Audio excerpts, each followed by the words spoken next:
Oke, assalamualaikum warahmatullahi wabarakatuh, sahabat juragan online. Alhamdulillahirobbilalamin. Kita bertemu lagi dengan webinar kita malam ini ya. Webinar yang setiap hari kita akan bertemu dengan pemateri yang berbeda dan pemateri yang keren-keren tentunya. Yang pemateri yang akan memberikan wawasan bagi teman-teman, di mana wawasan ini bisa menjadi apa ya, sangu lah, bisa menjadi untuk kita terus berkembang, terutama untuk bertahan ya di bisnis kita di masa Covid kayak gini. Oke. Nah, alhamdulillah ini pemateri kita malam ini itu sangat keren sekali ya. Yaitu kita kedatangan pemateri dari NEMA Brand yang kali ini akan membahas materi yaitu bisa nggak selling sambil branding. Wah, ini pasti teman-teman juga akan penasaran juga, bisa nggak sih selling sambil branding? Nah, oke. Karena ini biar nggak terlalu malam juga ya, teman-teman. Kita langsung aja masukkan kedatangan pemateri kita.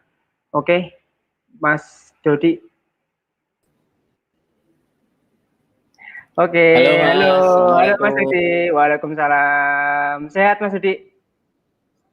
Alhamdulillahirobbilalamin sehat. Gimana kabarnya Mas Ayang? Alhamdulillah Mas, sehat. Alhamdulillah. Ini PSBB gimana? gimana? Ya, Mas belum Mas. Kediri masih belum. Kalau Semarang apakah sudah mulai? Semarang itu tidak PSBB.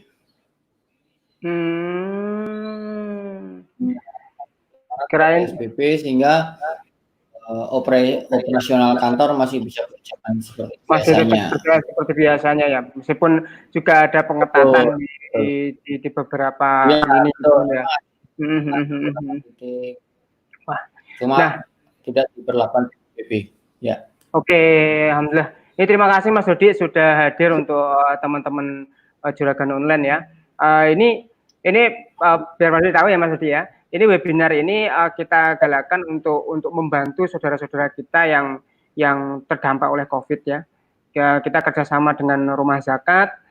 Di webinar ini semua pematerinya memberikan ilmunya kita berikan secara gratis. Tetapi kita juga ada penggalangan donasi yang dimana donasi ini kita berikan full kepada saudara yang terdampak COVID yang nanti akan salurkan melalui Rumah Zakat kerjasama dengan kita. Oke, nah biar untuk bersingkat waktu Mas Dodi ya, ini Mas Dodi akan memberikan tema yang menarik sekali ini, yaitu bisa nggak selling sambil branding, gitu Mas ya. Nah, ini langsung bisa dimulai saja sambil nanti perkenalan biar teman-teman juga tahu Mas Dodi yang dari NEMA Brand dan nanti seperti apa gitu Mas. Oke, saya screen share ya. Ya, siap. Oke. Oke. Nah, branding dan selling mana duluan nih? Ini materi yang kadang-kadang banyak orang yang teman-teman UKM ini masih sering bertanya, branding dan selling mana duluan? Kadang-kadang ada juga yang nanya, kalau saya branding saya bisa dapat duit langsung nggak ya? Karena kebutuhan teman-teman ini kan seringkali membutuhkan uang cash yang hari ini jual, besok jualan, besok juga langsung laku dapat uang. Atau bahkan belum jualan udah dapat uang dulu dengan PO gitu kan. Nah, yang proses order dan open PO dulu. Nah, pertanyaan ini muncul karena pemahaman yang belum holistik, belum tuntas pemahamannya sehingga dianggap branding dan selling adalah kayak seperti air dan minyak gitu. Dua hal yang terpisah dan tidak bisa disatukan. Seakan-akan ketika melakukan branding itu tidak bisa jualan, dan seakan-akan ketika berjualan tidak bisa melakukan aktivitas branding. Nah, gimana nih jadi jelasnya terhadap permasalahan ini, branding dan selling ini? Sebelum saya masuk ke materi, saya jelaskan lebih detail tentang branding dan selling. Saya mau ngenalin diri dulu. Ya. Ini bisnis saya tahun 2000. pertama tahun 2001 sampai 2003 bisnis pertama kali lulus SMA saya berbisnis ya tahun 2001 2003 percetakan.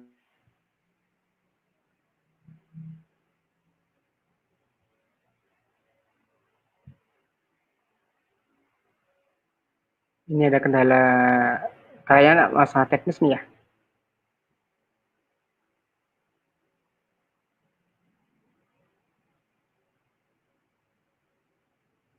Oke, teman-teman. Sepertinya masih ada teknis nih dengan Mas Dodi. Jaringan internet nih kayaknya sedang mati. Oke, nggak apa. Oke, teman-teman, sambil menunggu Mas Dodi ya. Oke. Nah, sambil menunggu Mas Dodi untuk masuk dulu, ini sekilas saja ya Mas, tentang branding ya mungkin teman-teman ya. Kali ini nanti kan kita Mas Dodi Zulkifli itu adalah spesialis di branding ya, spesialis di branding, dan beliau adalah spesialis di blueprint bisnis. Nah, gitu. Nanti insya Allah akan dijelaskan kepada teman-teman gimana sih branding itu kan, gimana sih kita itu memasang apa namanya unik bisnis kita biar brandingnya itu bisa meningkatkan selling. Nanti insya Allah nanti Mas Dodi Zulkifli akan menjelaskan seperti itu. Oke. Ya sorry Mas. Jaringannya kayaknya gangguan sinyal jaringan ya. Nggak apa-apa Mas. Oke. Tadi sampai mana ya pas putusnya ya?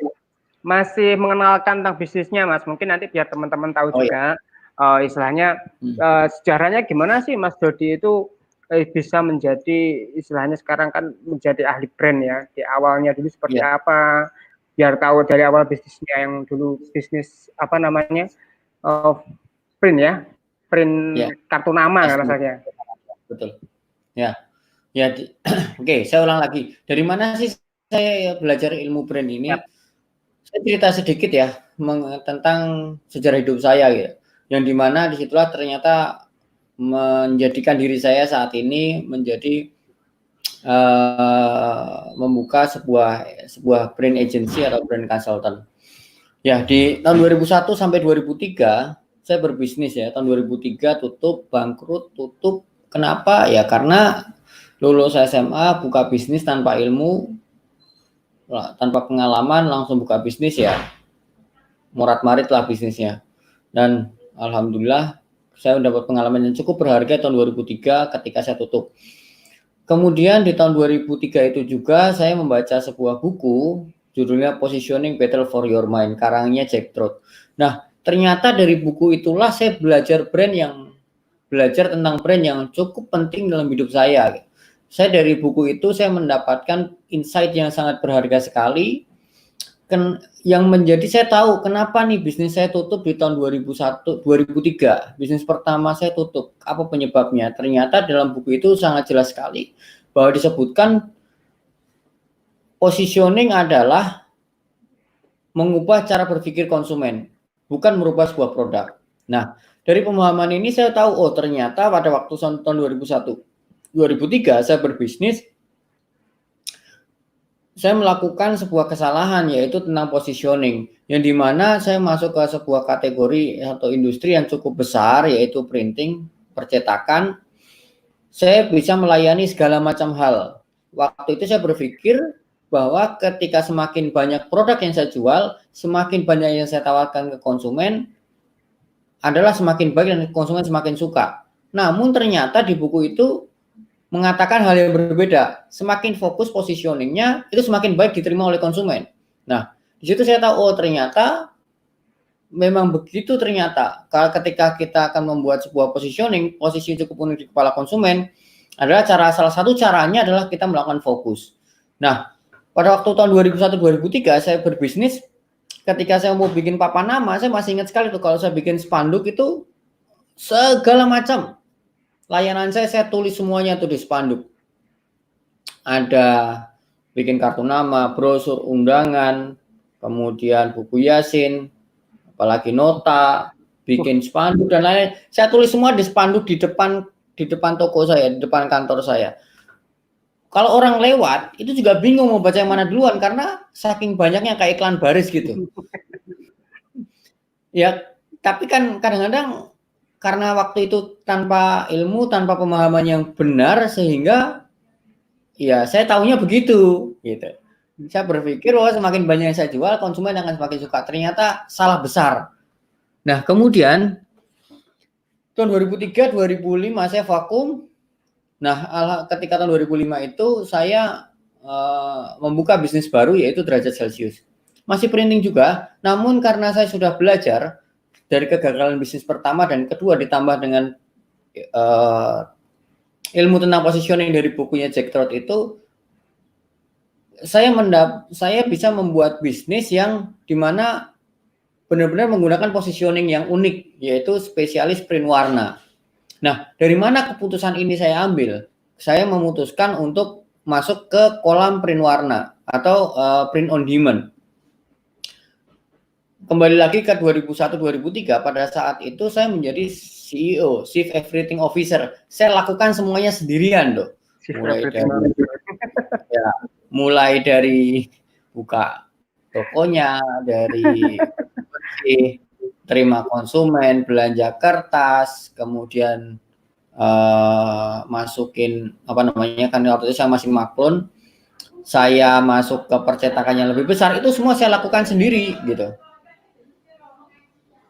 Nah, ketika semua saya lakukan sendiri, ternyata dari sekian banyak bagian yang menurut saya pengalaman yang paling menarik adalah ketika saya ketemu dengan konsumen.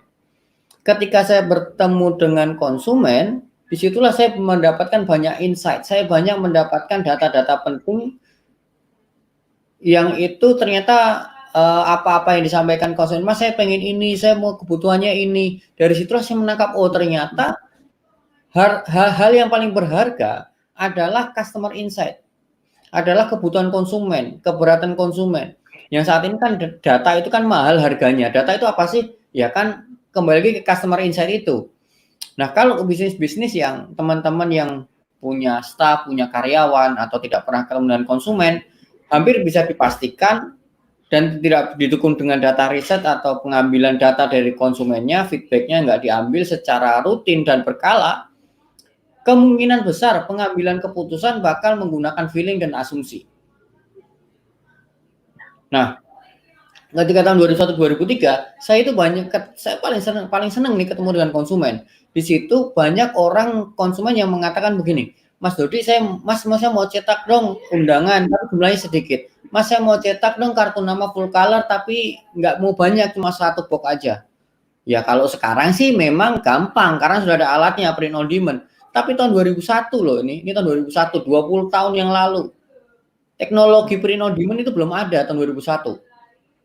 Kalaupun ada itu kayaknya di sekitar Jakarta dan itu teknologi yang cukup mahal lah pada saat itu dan tidak terjangkau oleh teman-teman pengusaha pada waktu itu. Nah, kemudian tahun 2005 saya terpikir, saya waktu itu cetak foto pulang haji kalau nggak salah, saya nyetak foto pakai printer Epson yang disuntik. Saya pikir, wah ini ternyata printer ini bisa digunakan untuk kartu nama. Dengan kertas foto ini bisa digunakan untuk kartu nama. Sebentar, ada gangguan.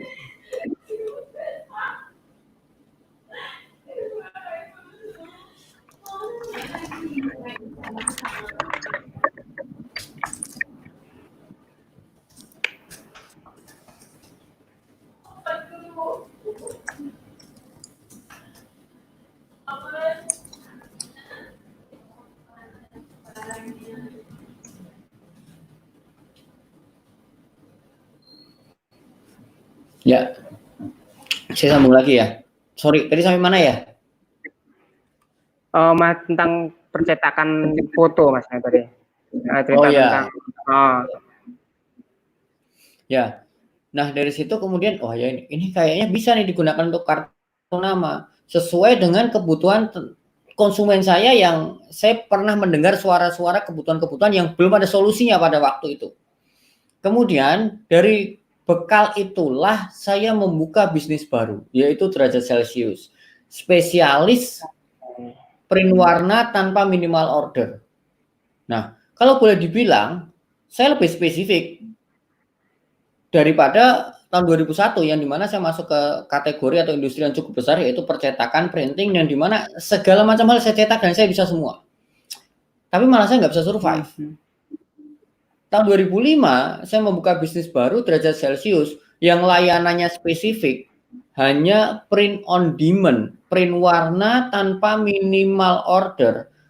Kan kalau boleh dibilang analoginya, pada waktu saya masuk ke kategori percetakan tahun 2001 ya, yang kategori besar sekali itu kayak saya mancing di Samudra Hindia.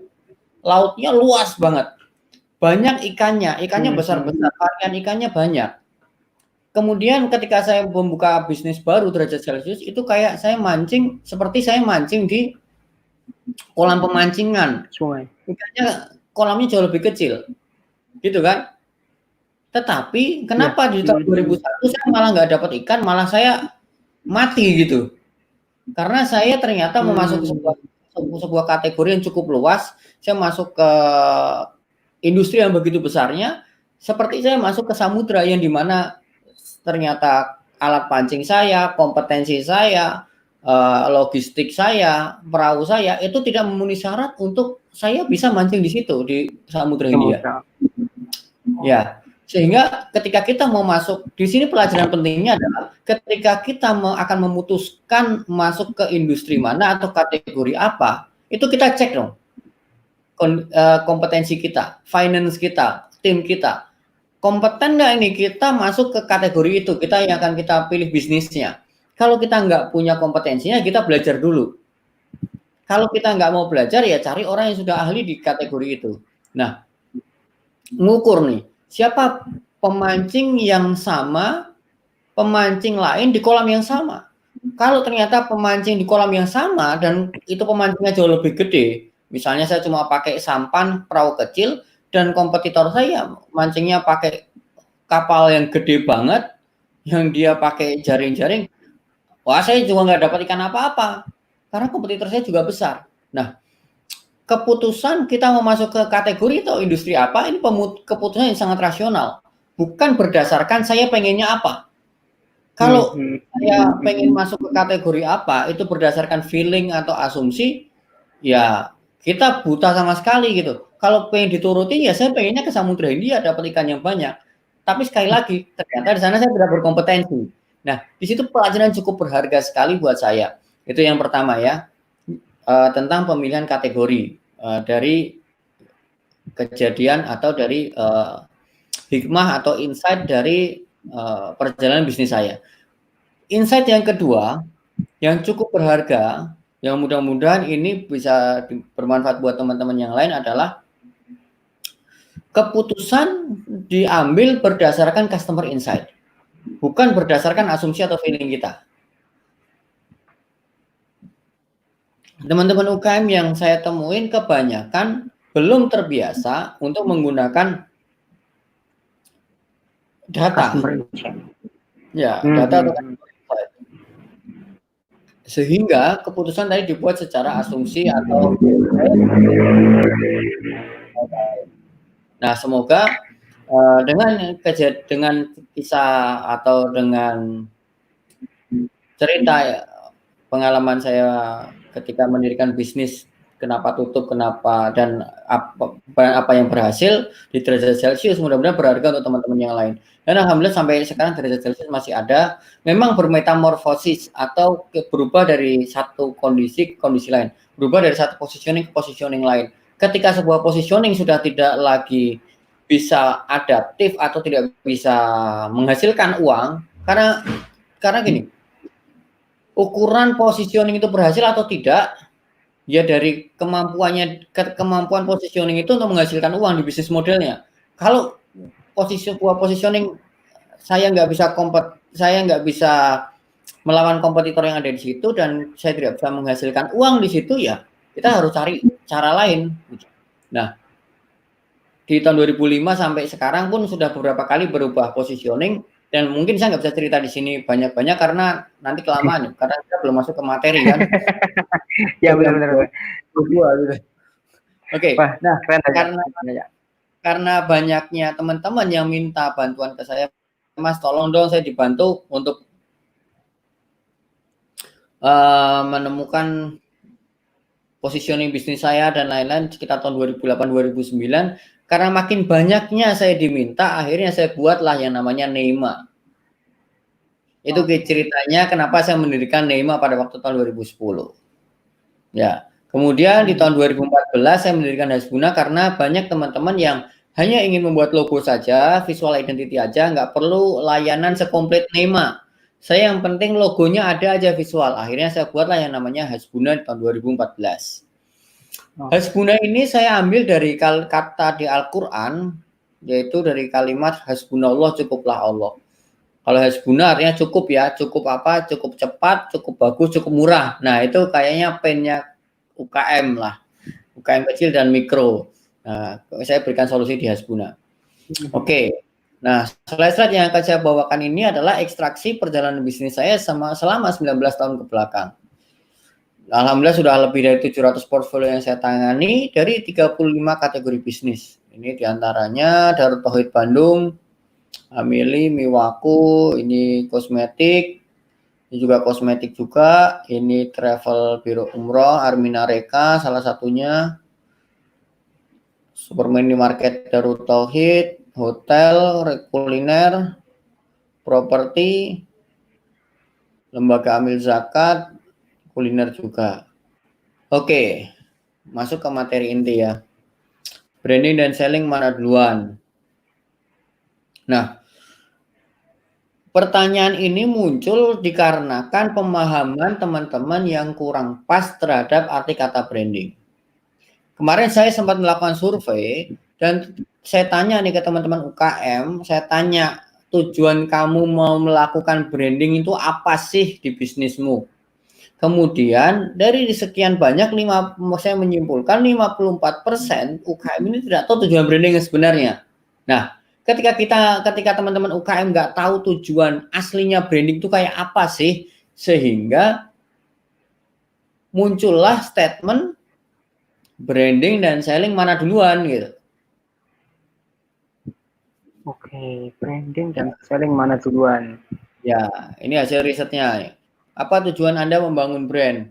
54% tadi mengatakan supaya dikenal dan diingat. 27% membangun brand tujuannya adalah supaya mudah jualan. 19% tujuan membangun brand adalah loyalitas. Nah, 54% dan sebagian besar saya yakin jawabannya yang di 54% itu, yaitu untuk dikenal dan diingat. Betul kan?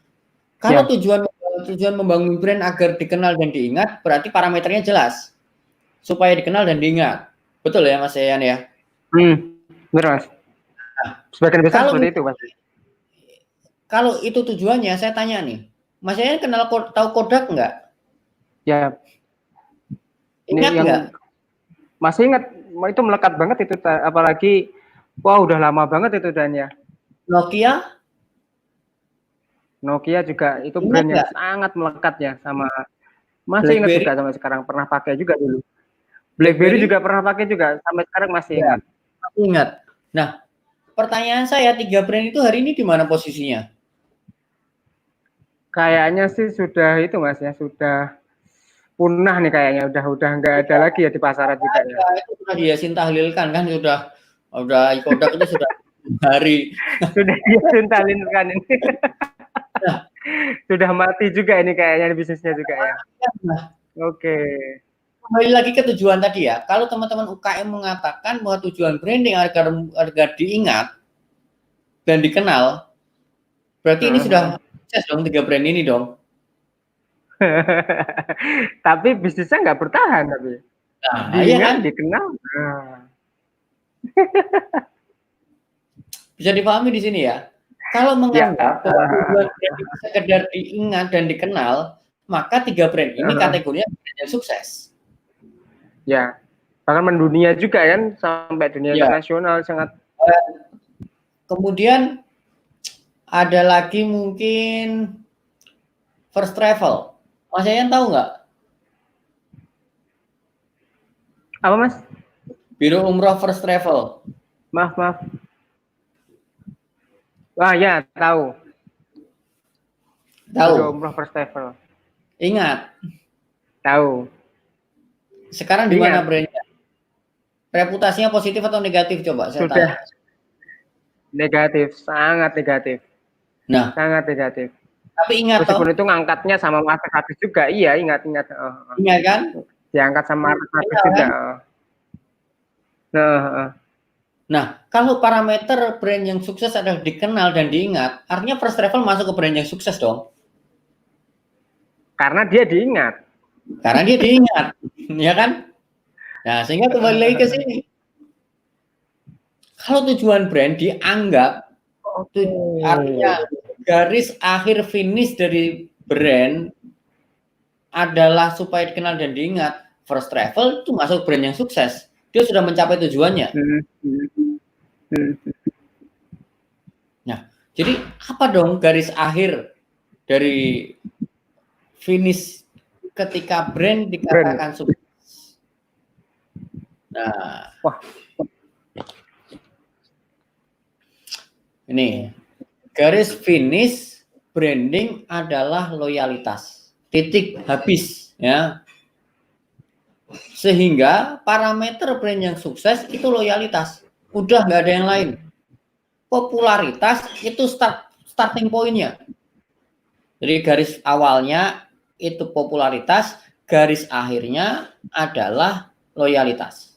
Ya? Popularitas itu pintu masuknya, garis akhirnya adalah loyalitas. Bisa dipahami ya? Sehingga cukup gampang mengukurnya. Pokoknya kalau ada brand yang sukses, berarti kategorinya adalah cara kita ngeceknya gampang. Sebuah brand itu sukses atau tidak dilihat dari banyaknya loyalitasnya. Banyak konsumen yang loyal atau tidak. Kalau apakah cukup mengukur dari salesnya saja? Di Kediri saya nggak tahu ya, ada nggak ya dulu yang namanya es kepal Milo. Wah, ada Mas. Ada kan? Oh, mana bisnisnya sekarang? Itu sudah nggak ada itu ya kan? Sudah nggak ada kan? Nah, kan booming sekali itu, hampir semua daerah saya rasa membuat itu kan. Salesnya tinggi toh? Iya benar-benar. Salesnya tinggi sekali di awal-awal. Ada loyalisnya enggak? Nah, itu. Nah, itu kan. Nah, kalau ada loyalitas ya benar. Pastinya sekarang masih ada kalau ada loyalitasnya. Kalau ada loyalisnya pastinya masih ada itu bisnisnya. Nah, ketika branding yang dikatakan branding yang sukses adalah banyak loyalisnya, berarti itu membantu bisnis untuk lebih sustainable. Betul kan ya? Ya, benar. Oke. Sampai sini bisa dipahami, mudah-mudahan teman-teman bisa lebih paham lagi ya, apa makna atau tujuan dari branding itu. Bahwa branding itu bukan sekedar popularitas, tapi loyalitas adalah garis akhir dari sebuah branding. Nah, kembali lagi ke topik awal. Bagaimana branding dan selling berjalan bersamaan. Bukan nggak bisa, bisa, tapi ada caranya.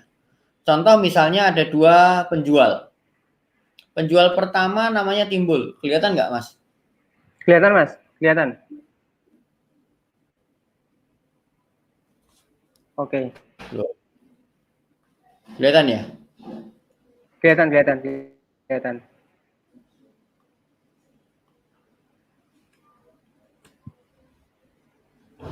Ini penjual pertama namanya Timbul. Si Timbul ini jualan di Instagramnya dan juga di grup-grup WhatsApp. Mas Yayan kan juga mungkin bergabung di banyak grup juga toh. Nggak mungkin grupnya, kemungkinan kecil lah, cuma satu. Dan situ kan juga ada jualan kan. Di situ kan juga ada teman-teman yang jualan kan di grup itu. Nah, karakter pertama saya kasih nama Timbul. Karakternya begini, kalau dia jualan hari pertama dia posting jualan sabun. Saya jual sabun hari ini. Besok dia posting pembersih lantai. Hari ketiga dia posting saya jualan jilbab. Hari keempat saya jualan bros. Hari kelima saya jualan madu. Hari keenam saya jualan bros. Hari ketujuh saya jualan jilbab. Hari ke-8 saya jualan sabun. Hari ke-9 saya jualan sabun cuci tangan. Hari kesekian jualan slick dan sebagainya. Setiap hari ganti dagangan. Ganti jualan. Nah, pada saat dia hari kelima jualan madu, dan saya juga waktu itu memang butuh madu misalnya ya, si Timbul ini jualan di grup WhatsApp yang dimana saya bergabung juga, atau misalnya Mas Yayan juga jualan. Mas Yayan juga ada di grup itu. Pada saat hari kelima dia share tentang madu, dan ternyata Mas Yayan belum butuh madu waktu dia posting hari kelima. Oke. Mungkin butuhnya madu adalah hari ke-10. Hari ke-10 tuh berarti dia udah posting Sabun. ini. Jualan sabun cuci tangan. Ya kan? Wah, berarti saya nggak butuh. Dan mungkin Mas Yan juga nggak ingat kalau dia ternyata pernah jualan madu. Jualan madu. Dan mungkin juga iklan-iklan begini bakal di skip oleh teman-teman yang ada di grup. Itu timbul ya. Yang kedua, namanya Ahmad. Dia juga ada di grup yang sama, di grup WhatsApp yang sama. Dan dia juga punya akun Instagram. Dia spesialis jualan madu. Setiap hari dia postingannya madu. Bukan hanya jualan produk, juga bukan hanya sekedar menampilkan postingan produk madu, tapi juga menampilkan edukasi tentang madu. Bagaimana cara memilih madu yang benar, bagaimana membedakan madu yang asli dan madu yang palsu, bagaimana apa sih khasiat madu dan lain-lain. Ini di setiap hari postingannya berbeda-beda, tapi intinya adalah tentang madu. Kalau misalnya Mas Yayan butuh madu, mana yang diingat? Ahmad atau Timbul, Mas? Ahmad. Gambaran kasar aja. Pasti Ahmad. Kenapa? Karena dia postingnya cuma itu aja, madu aja. Kalau saya butuh berarti kan langsung, wah ini jualan madu di sini nih. Iya. Nah, itulah kalau perbedaan antara selling saja dan plus selling plus branding. Oke. Nah, yang timbul ini yang disebut dengan selling saja. Dia sporadis apapun dijual. Dia tidak sedang membangun brand namanya dia. Sehingga ada yang nanya, reseller perlukah membangun sebuah brand kalau saya menjualkan brandnya orang lain? Bisa-bisa saja. Dan reseller kalau ingin membangun brand, tidak perlu membuat brand sendiri, bukan ke arah situ. Kalau memang jagonya dia adalah reseller, maka bangunlah sebuah nama resellernya dia kasih nama dan kasih positioning. Oke. Itu tips yang pertama tuh. Gimana caranya supaya selling dan branding bersamaan adalah tentukan positioningnya dulu.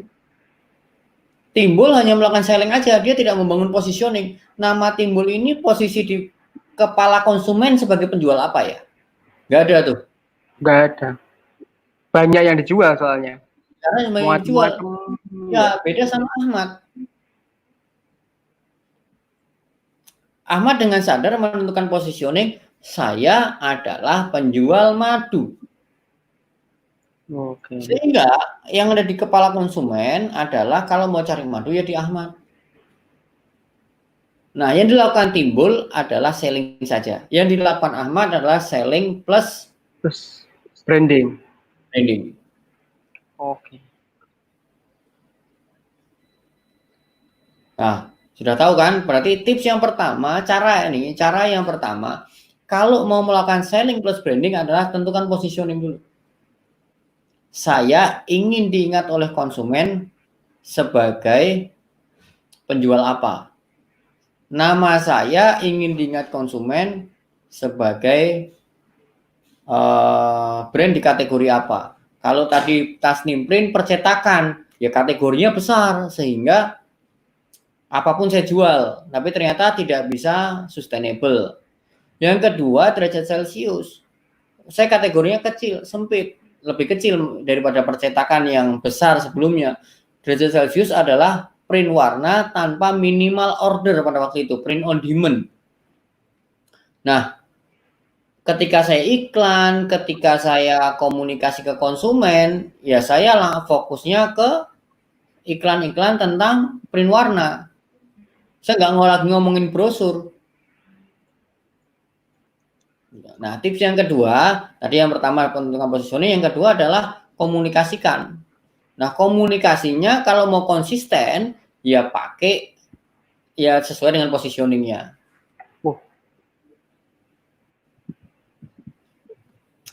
Oke, kita masuk ke tips yang pertama ya, menentukan positioning.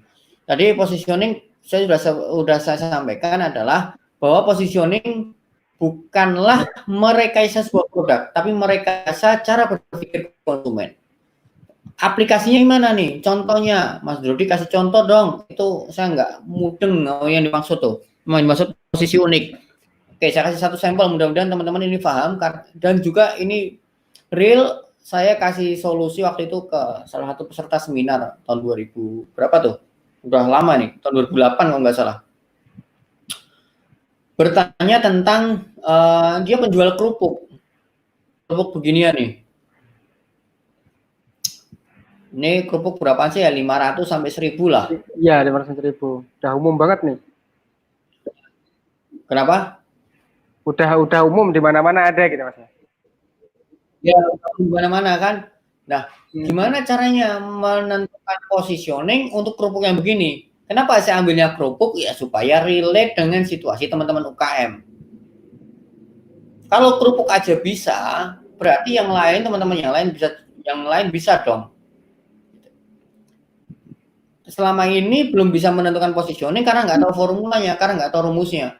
Seperti kalau misalnya ngelihat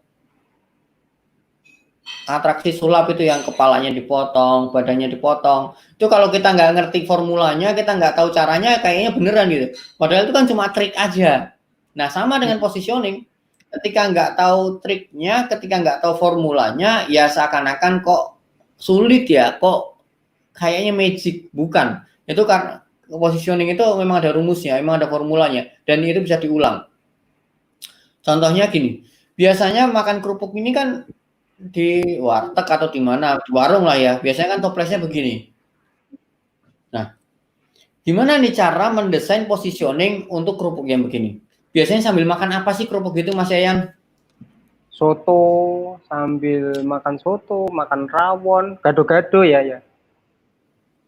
Bakso, mie goreng, mie ayam, dan lain-lain ya. Nah, suatu ketika Mas Yayan sedang makan bakso di warung bakso. Anggap saja sedang tidak puasa dan sedang tidak PSBB. Ya. Ya, saya lagi makan bakso, kemudian ada 2 toples kerupuk. Yang pertama nggak ada, cuma tulisannya nama brandnya Putra ACC doang, nggak ada apa-apanya di sini seperti biasa. Yang kedua adalah ada nama brandnya plus ada tulisan spesial untuk bakso. Mana yang diambil, Mas? Spesial untuk bakso, Mas. Karena saya makan bakso. Kenapa coba saya tanya? Pasti mikirnya, wah saya makan bakso, kalau saya makan kerupuk spesialis bakso lebih jos nih makannya gitu kan. Apakah saya mengubah produknya? Kayaknya sih enggak ya. Atau mungkin ada bumbu-bumbu itu. Ya, saya tidak merubah produknya, saya tidak mengubah kualitasnya, saya tidak mengubah ukurannya, saya tidak mengubah warnanya, saya tidak mengubah rasa, saya nggak kasih micin. Dan ini benar-benar yang diubah adalah persepsi konsumen. Persepsi konsumen. Ya, ingat ya, positioning yang diubah bukanlah fitur produk, tapi yang diubah adalah persepsi atau cara berpikir konsumen. Sehingga ini sering saya sebut dengan ilmu gendam syariah. Kendam Sari. Gitu. Terus. Oke. Ya, ini tentang positioning ya. Tadi ya, yang pertama tentukan positioning. Oke. Rule-nya, saya punya rule yang selalu saya pegang, satu nama, satu positioning. Derajat Celcius hanya menangani print warna tanpa minimal order. Udah tuh, fokus di situ. Itu positioningnya. Kerupuk tadi, satu nama, fokus di kerupuk khusus untuk bakso. Gimana kalau saya mau jualan di warung yang lain? Cari nama lain. Oke. Jadi satu nama, fokus ke satu positioning. Wah, Mas, kan saya jadi kecil. Hanya bisa jualan di warung bakso doang. Loh, justru itu kehebatannya sebuah brand. Ketika bisa memenangkan di sebuah kompetisi di pasar tertentu. Dan brand lain nggak bisa masuk, jualan di situ kan susah. Lebih baik jadi ikan besar di kolam yang kecil daripada menjadi ikan kecil di kolam yang besar. Bukan ikan kecil, daripada jadi plankton di kolam yang besar.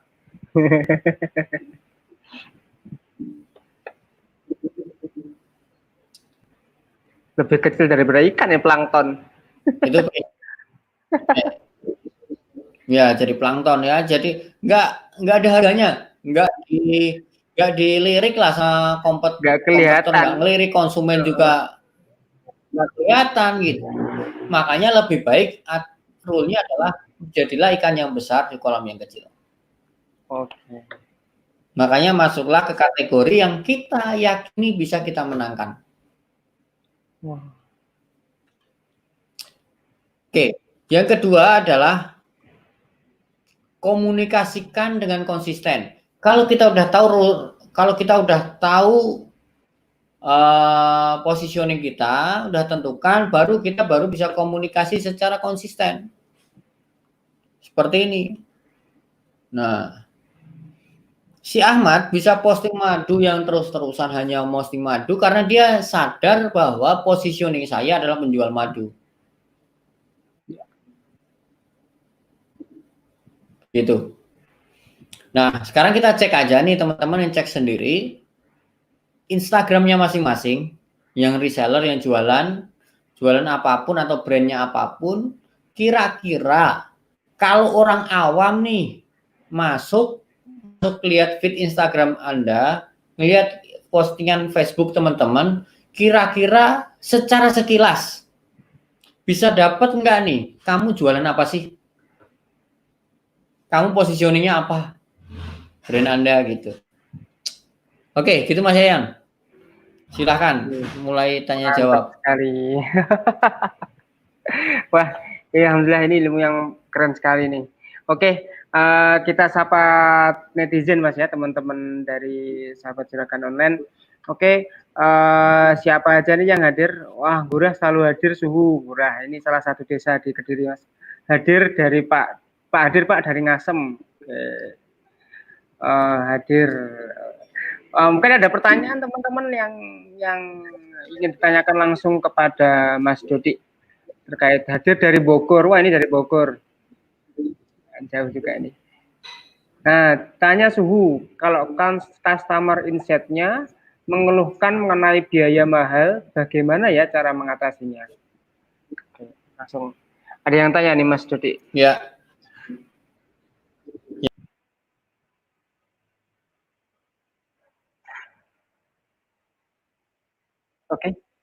Oke, masih ada klinik nih kayaknya nih. Oke, sambil saya absen juga ya teman-teman nih, siapa aja nih yang hadir lagi? Tadi ada yang dari Bogor, wah jauh banget. Oke. Langsung. Ya, putus lagi tadi Mas. Oh, ini pertanyaannya Mas Dodi. Tanya Suhu, kalau customer insight-nya mengeluhkan mengenai biaya mahal, bagaimana ya cara mengatasinya gitu?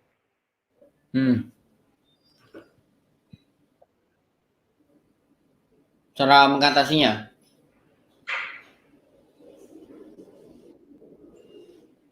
Halo, Mas. Halo Mas Mas, Hen, bisa ya dengar suara saya? bisa Mas, bisa. Customer insight-nya mengeluhkan Oke. biaya mahal. Ada beberapa kemungkinan. Ya, ada beberapa kemungkinan. Kemungkinan yang pertama adalah memang dia nggak punya uang. Memang konsumen itu bukan tipe ideal konsumen Anda. Bisa jadi. Loh, bukan nggak mungkin loh. Mungkin aja. Dia Iya, pengen, dia tertarik karena kualitas Anda bagus, tapi ketika dicek kantongnya nggak sesuai, maka dia ngomongnya mahal gitu. Nah, kalau memang Anda menemukan konsumennya begini, ya nggak usah baper. Ya memang berarti dia bukan konsumen Anda. Yang memang karena tidak memiliki kemampuan beli, gitu kan. Jadi iya, seperti misalnya pakai Innova, masuk ke showroomnya Ferrari, kemudian harganya berapa? Sekian belas M. Mahal ya? Wah, Mahalan ya. tuh Ferrarinya. Salesnya Ferrari kan jadi misalnya baper. Oh, jangan-jangan memang kemahalan nih mobil saya gitu. Padahal memang konsumennya punya kemampuan beli. Nggak sesuai kemampuan belinya, nggak ada. Ya.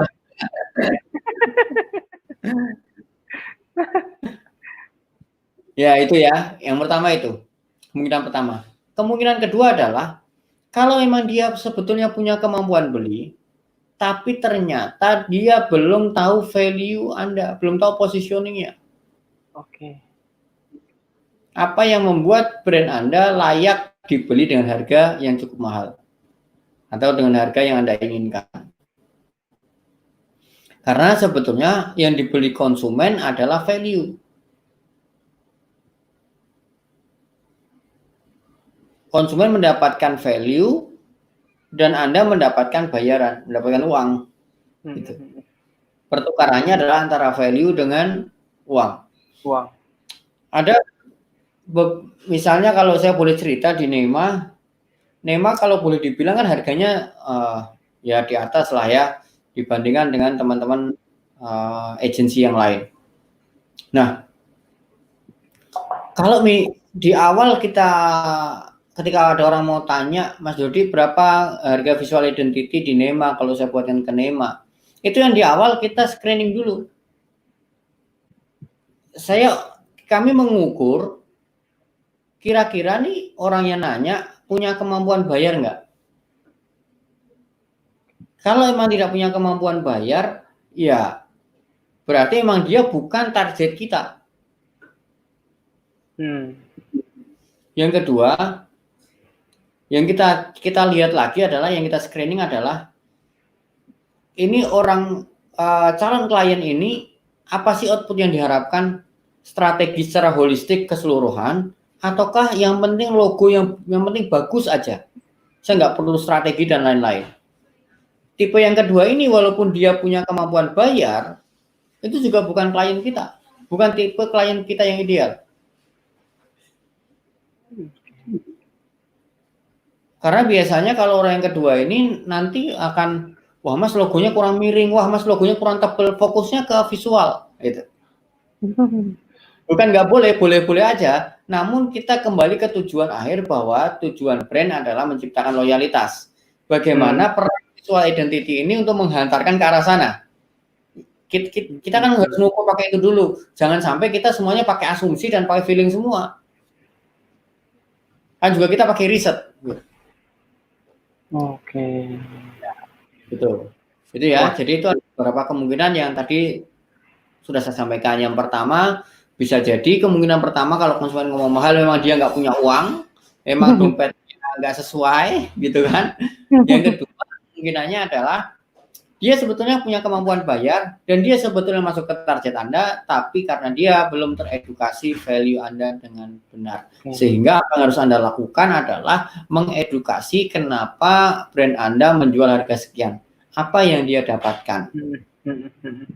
Nanti kalau berbicara tentang customer insight, lebih panjang lagi itu waktunya tuh. Oke. Keren. Oke, ada pertanyaan lagi teman-teman, nanti bisa langsung. Oke, bagaimana tips buat bikin brand kuliner di masa COVID ini agar mudah diingat dan mudah untuk jualannya. Mohon sarannya Mas Dodi. Wah, ini dari info UKM Indonesia ini. Ya, yang pertama kan beberapa riset sudah mengklasifikasikan kategori-kategori, dibagi jadi 3 kategori. Kategori yang rising, yang artinya bertumbuh, yang meningkat di COVID-19. Kategori kedua adalah kategori yang bertahan, yang dia nggak mengalami efek apapun lah ya, nggak tumbuh dan juga nggak turun. Yang ketiga adalah kategori-kategori yang decline. Nah, kulinernya juga ada kategori, ada juga kategori yang decline di kuliner. Kuliner yang bagaimana? Kuliner yang ada dine-in-nya. Nah, makanya jangan masuk ke kuliner yang dine-in. Ya sudah pasti nggak ada yang beli dan nggak usah diapa-apain. Kalau saya mau usaha kafe saat ini, gimana cara ngangkat brandnya? Ya nggak bakal bisa. Ya karena memang nggak ada yang mau nongkrong di kafe. Kalau ada nongkrong kafe langsung digerebek sama Satgas. Nah, ya gimana supaya bisa bertahan di COVID-19 dan bisa meningkat? Masuklah di kategori-kategori yang memang sedang tumbuh. Contohnya apa? Frozen food, itu sudah jelas tumbuh. 2, cemilan atau snacking. Kenapa? Ya karena orang work from home, kerjanya pakai snack, kerja sambil nyemil. Kenapa frozen food tumbuh? Kenapa frozen food tumbuh? Ya karena keluarga-keluarga pada nyetok di rumahnya.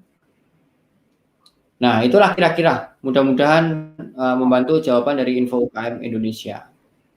Oke. Wah, teman-teman. Ada pertanyaan lagi teman-teman? Langsung saja teman-teman. Oke, Mas Saleh dan sell dan brand itu penting mana sih? Sales maksudnya ini ya. Sales dan brand itu penting mana sih? Karena ada bisnis yang jalan dan work, sluman-slumun selamat. Ini karena ada bisnis yang jalan ada dan bekerja, sluman-slumun selamat. Ini maksudnya pokoknya jalan aja tapi bekerja gitu. Gitu ya, ini dari sales dan brand itu penting mana sih gitu? Tadi kalau sales dan brand itu penting mana kan tadi udah dijawab kan, kedua-duanya penting. Kedua-duanya penting. Kedua-duanya penting. Sales itu ngasih makan Anda hari ini, branding ngasih makan sepanjang waktu. Bahkan kayak investasi ke masa depan juga kalau misal brandnya benar-benar dikerjakan. Ya, betul. Ya kembali lagi ke Timbul sama Ahmad. Si Ahmad dikenal sebagai penjual madu. Maka misalnya Mas Ayan mau beli madu, temennya ada yang mau beli madu, Mas Ayan kan juga mereferensikan toh. Ya, beli ke Ahmad aja. Keringatnya Ahmad udah. Kan? Nah, maka kan lebih banyak pelanggan lagi yang akan datang ketika positioningnya jelas.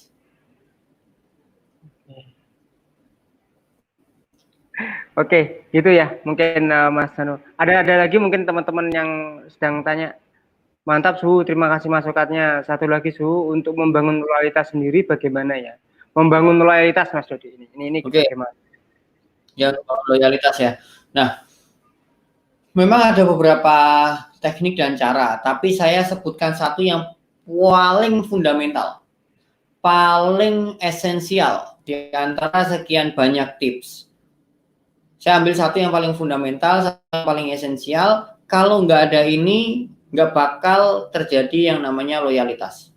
Tapi kalau ini Anda jaga, juga belum tentu loyal. Tapi kalau ini nggak Anda jaga, sudah pasti konsumen nggak mau beli lagi. Apa itu? Ada sebuah kasus misalnya begini. Ada penjual online. Dia posting di Instagramnya,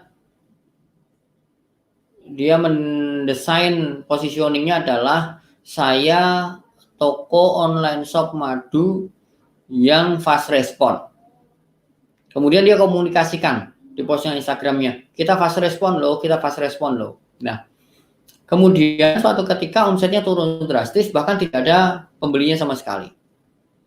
Kemudian pembeli-pembeli yang sudah pernah beli dievaluasi oleh si CEO-nya, si bosnya.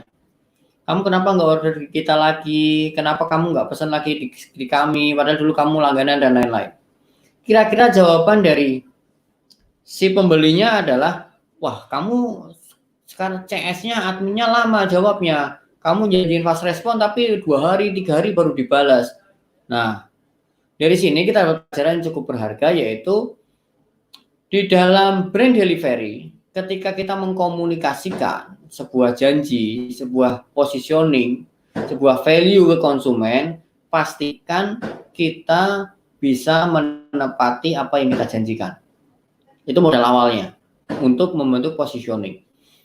Di brand delivery versinya Nemawe itu ada 2 poin. Yang pertama poin promise, janji. Kalau kamu beli brand kita, kamu akan bisa bla bla bla bla. Kalau kamu beli brand kita, masalahmu selesai dengan produk saya. Itu janji. Yang kedua adalah poin proof, bukti. Pada saat dikonsumsi, benarkah produknya sesuai yang dijanjikan? Kalau tidak sesuai yang dijanjikan, sudah kemungkinan besar konsumen tidak memaafkan dan tidak mau beli lagi. Kalau tidak mau beli lagi, ya tidak loyal. Begitu. Jadi prinsip utamanya untuk membangun loyalitas sebuah brand adalah dimulai dengan menepati apa yang Anda janjikan. Kalau tidak bisa berjanji, maka kalau Anda tidak bisa membuktikan, lebih baik jangan berjanji. Memang yang benar yang disabdakan Rasulullah SAW bahwa sumpah itu bisa melariskan dagangan, tapi menghilangkan keberkahannya. Gitu Mas Yayan. Ini mantap. Nah, mungkin ada pertanyaan lagi nih. Assalamualaikum Mas. Gimana caranya supaya posting brand supaya konsumen tidak bosan melihatnya? Gimana cara posting brand supaya konsumen tidak bosan melihatnya, Mas? Oke, sebentar. Nah, saya ambilkan slide saya. Mudah-mudahan ini membantu teman-teman.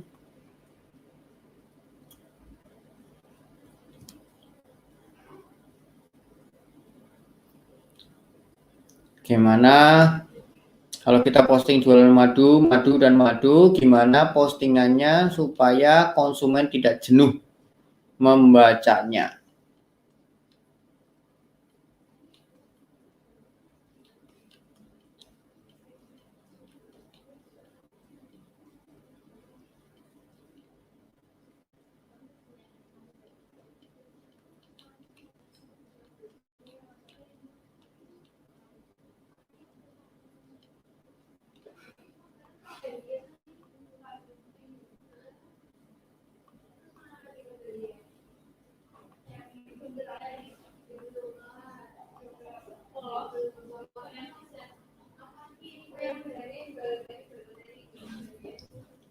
Ya, Mas Yayan bisa kelihatan nggak nih Mas Yayan?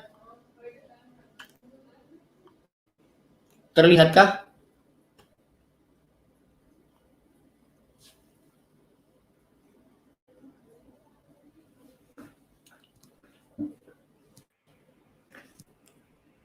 Terlihat ya? Ya, terlihat Mas, lihat. Terlihat ya. Nah, ini jikalau ada 2 penjual madu, yang pertama menjualnya dengan cara seperti ini. Sedia madu sarang, sedia berbagai macam madu, asli Kalimantan, madu berkualitas 100% asli. Jikalau memposting dengan gaya seperti ini, konsumen akan jenuh, konsumen akan bosan. Kenapa? Ini yang saya sebut dengan produk fokus. Mengatakan, ini loh yang saya bisa, kata brand. Ini loh yang saya jual. Produk lagi. Ada tipe kedua, yaitu yang disebut dengan customer focus. Apa itu customer focus? Sentral dari komunikasi iklan itu yang sedang dibicarakan oleh brand itu dalam postingan itu bukanlah produk saya, bukanlah produk yang kita jual, tetapi yang sedang dibicarakan yang menjadi center atau menjadi pusat dari iklan itu adalah konsumen itu sendiri. Maksudnya gimana nih Mas Dodi? Ini saya kasih sampel. Ini bisa terjawab dengan baik kalau kita tahu customer insight-nya. Kita mengenal dengan baik buyer persona kita. Kalau kita nggak kenal buyer personanya, nggak tahu mengisi buyer persona dengan jelas dan detail dan lengkap, kita nggak bakal bisa bikin iklan yang nggak membosankan. Saya kasih sampel ya. Misal nih, ada sebuah madu, dia mau jualan ke pengusaha. Ingat, dia jualan madu dan jualannya ke pengusaha. Dia bikin postingannya untuk pengusaha ini. Kira-kira begini. Bisnis penting, keluarga lebih penting. Jangan sampai saat family trip stamina turun. Jaga dengan multivitamin alami madu Hanisia. Pas mau briefing tim malah nggak fit. Jaga kesehatan dengan multivitamin alami madu Hanisia. Badan fit lebih enak mikir strateginya. Jaga kesehatan dengan multivitamin alami madu Hanisia. Dari dua tipe iklan ini, yang pertama tadi produk fokus, mengkomunikasikan produknya, dan yang kedua mengkomunikasikan masalah konsumennya. Oke. Kira-kira Mas Yayan, kalau baca iklan ini lebih suka yang mana? Yang pertama atau yang kedua, Mas? Yang kedua, Mas. Karena kenapa? Seakan memberikan, kan ini pengusaha ya, seakan memberikan solutif ya. kepada customer ya, apalagi saya, oh dia memberi kayak motivasi sedikit, tips, nah dialah solusi dari itu. Badan fit lebih enak mikir strateginya gitu ya. Ya jadi begitu. Nah, kita kadang-kadang bisa ngecek aja. Kita kalau mau tahu, kita bisa ngecek. Kalau saya yakin nih teman-teman yang hadir di sini dan menyaksikan live ini punya grup lebih dari satu lah pasti. Kemungkinan besar ya. Punya grup WhatsApp lebih dari satu. Kalau kita ngelihat iklan yang begini di grup WhatsApp kita dan kita scroll, tapi kita membuat tipe iklan yang sama dengan ini dan berharap orang membaca, kan jadi egois kita. Kita nggak mau membaca tipe iklan yang begini, tapi kita membuat iklan dengan tipe begini dan orang harus mau membaca. Nah, memang manusia ini otak ini lebih dalam lagi nih kalau saya bicara ini. Mudah-mudahan ini yang terakhir sebagai penutup juga.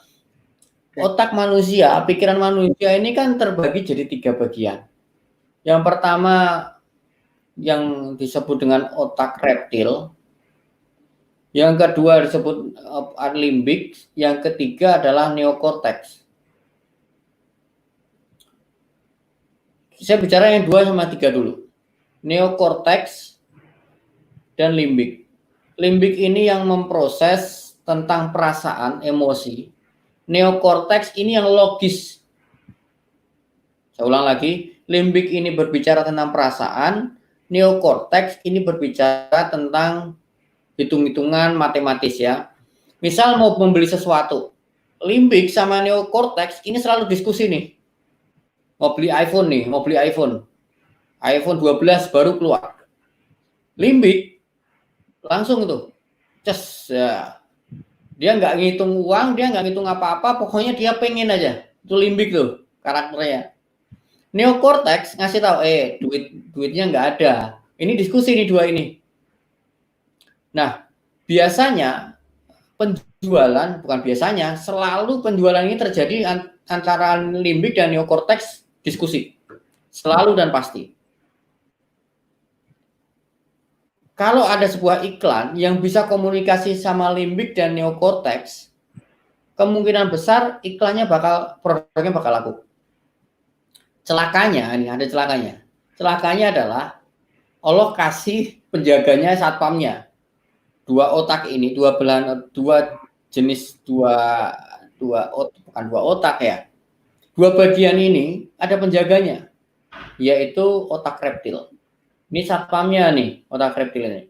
Satpam, limbik, sama neokortex. Semua informasi yang kita baca ngelewatin reptil dulu, ngelewatin satpamnya. Apapun itu. Nah, satpam ini tujuannya apa? Satpam ini tujuannya menjaga semua informasi yang ada di dalam pikiran.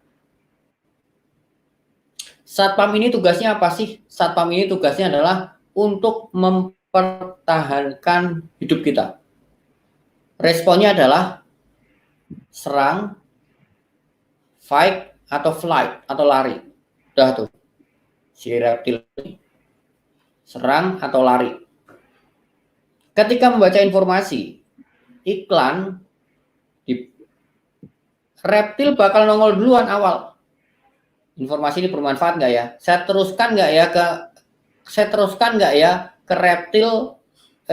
Saya teruskan ya ke neokortex dan ke limbik. Reptil duluan. Kalau iklan tipe-tipe begini, nggak bakalan diproses sama neokortex dan diproses sama limbik. Karena apa? Karena tadi reptil ini fungsinya adalah mempertahankan hidup. Membaca iklan ini nggak ada konteksnya sama mempertahankan hidup saya. Gitu. Beda sama iklan yang begini. Pas mau briefing tim malah nggak fit. Wah, reptil menerjemahkan iklan headline ini diterjemahkan oleh otak reptil. Kalau kamu nggak fit, omsetmu turun, keluargamu gimana, pendapatmu gimana, mengancam hidupnya. Iya benar. Hidupnya reptil teruskan, dibuka pintunya sama reptilnya, silakan masuk diproses sama neokortex sama limbik. Nah, itulah jadi kenapa bahasa-bahasa iklan ini harus ngakalin reptilnya dulu. Kalau reptil nggak diakalin, nggak bakalan informasi diproses sama neokortex sama limbik. Wah. Nah, sehingga belajar tentang komunikasi, belajar marketing, belajar tentang branding, ini sebetulnya belajar tentang psikologi manusia. Bahasa sederhananya adalah manusia itu tidak ada yang memikirkan manusia yang lainnya. Manusia selalu berpikir egonya sendiri, berpikir masalahnya sendiri. Sehingga ketika membaca sebuah iklan, membaca sebuah headline, membaca sebuah berita, itu selalu dicek. Mengancam hidup saya enggak? Kalau enggak ya udah saya enggak bakal baca. Udah gitu aja. Oh, oke. Itulah kira-kira. Wah, keren. Wah, keren sekali, Mas. Wah, itu teman-teman. Banyak sekali insight-insight keren yang diberikan oleh Mas Dodi yang terutama mengenai brand yang semoga ilmu-ilmu yang diberikan ini bisa menjadi pegangan teman-teman untuk lebih maju lagi, apalagi bisa terutama bisa bertahan ya, tetap bertahan di masa COVID ini yang pikiran nih nggak tahu ini Mas Dodi ya sampai kapan kondisinya. belum bisa tahu kondisinya sampai kapan bisa sampai menurun. Semoga ilmu-ilmu yang diberikan oleh Mas Dodi bisa menjadi pegangan teman-teman untuk kedepannya, insya Allah. Dan bila teman-teman merasa acara ini bermanfaat dan bisa bermanfaat kepada yang lainnya, silahkan share seluas-luasnya, sebarkan seluas-luasnya biar banyak teman-teman yang tertolong, terutama mendapatkan insight baru untuk bertahan ya di bisnisnya. Dan jika ingin membantu saudara-saudara kita yang terdampak COVID, bisa chat di nomor WA di atas untuk memberikan bantuannya. Donasinya berapapun akan kita terima. Semuanya kita donasikan kepada saudara-saudara kita yang sangat terdampak COVID-19 ini. Oke. Gitu Mas Dodi, terima kasih sekali sudah hadir di acara online. Terima kasih juga. Amin.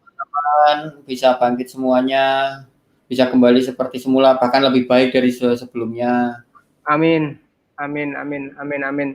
Nah, ini semoga dan terima kasih juga atas ilmu-ilmunya Mas Dodi.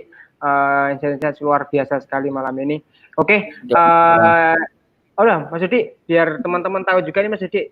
Mas Dudi kan Ya, punya agensi ya, ada Nema, ada Hasbuna. Ini kalau mau misal teman-teman mau konsultasi nih setelah mendapatkan insight-insight ini tadi, ingin konsultasi lebih lanjut Mas Dodi atau mungkin bisa menghubungi jasa Mas Dodi, ngubungnya kemana nih Mas? Biar oh teman-teman ya. tahu juga. Oke. Yang pertama, kalau mau belajar brand lebih jauh lagi dengan saya, bisa masuk ke Instagram saya. Di situ banyak banget tips-tips dari saya yang setiap hari Senin dan Kamis, insya Allah saya share tips-tips. Besok juga berarti akan keluar tips baru di Instagram saya, Dodi Zulkifli, pakai I ya, DODI_Zulkifli, Dodi Zulkifli. Yang kedua, kalau mau tahu informasi tentang Nema, ada di Nema ID di Instagram. Kalau Hasbuna harganya lebih ekonomis di Hasbuna Creative Studio. Hasbuna Creative Studio. Nah, kalau teman-teman mau ikut e-workshop dengan saya, insya Allah mungkin pekan depan dimulainya, bisa mendaftar atau waiting list di The Brand Masterclass. Insya Allah pekan depan akan dimulai kelasnya, tapi angkatan pertama hanya 100 orang saja yang kita terima. Walaupun sekarang sudah 400 sampai 500 orang yang waiting list, tapi kita hanya menerima 100 saja dulu di angkatan pertama.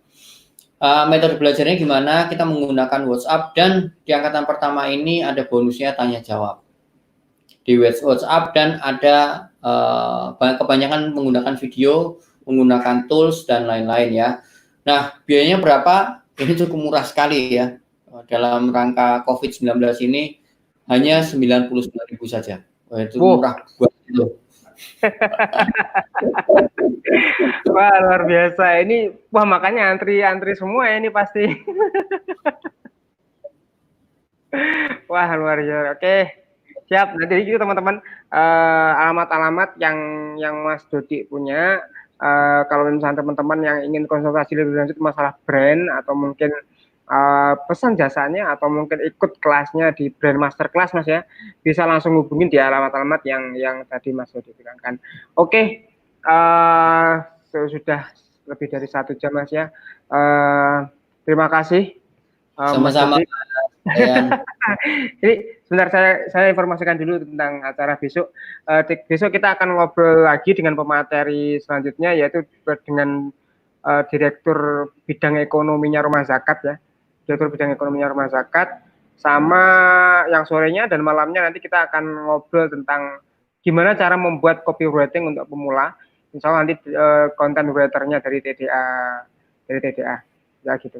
Oke, terima kasih Mas Dodi atas insight-nya dan sebagainya. Oke, selamat beristirahat.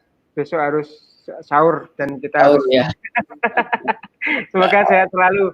Oke, terima kasih Mas Dodi. Assalamualaikum. Waalaikumsalam warahmatullahi wabarakatuh. Oke. Oke, alhamdulillah teman-teman. Itu pemateri semoga bermanfaat. Dan kami tunggu partisipasi teman-teman semuanya untuk donasi agar semua banyak teman-teman yang terbantu, dan juga share sebanyak-banyaknya materi ini. Subscribe juga Juragan Online, nantikan juga webinar-webinar berikutnya yang setiap hari kita akan selalu bertemu. Oke, mungkin sekian dari saya. Selamat malam dan saya akhiri. Assalamualaikum warahmatullahi wabarakatuh.